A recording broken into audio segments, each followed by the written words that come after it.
Imposta di soggiorno ad Agrigento. La Giunta ha deciso come verranno spese le somme.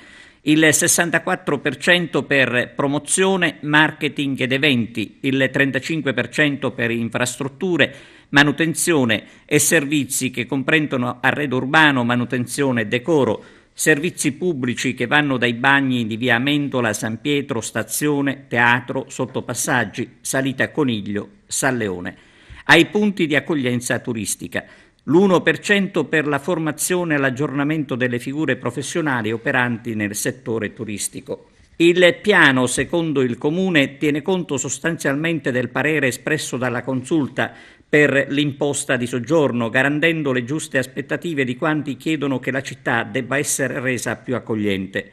In particolare si mettono a disposizione degli operatori del settore somme per incentivi e agevolazioni da destinare a chi decide di pernottare un giorno in più presso le strutture ricettive.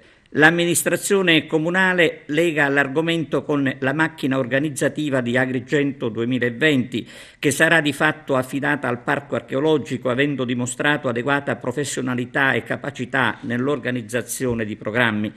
Il sindaco Firetto inoltre ritiene che la struttura operativa debba essere diretta da una personalità di spicco che sia in grado di conseguire tutti gli obiettivi del 2020, sin dalle fasi preliminari di attuazione del programma delle celebrazioni. Si darà centralità a uno dei temi portanti, cioè quello di città dell'ospitalità.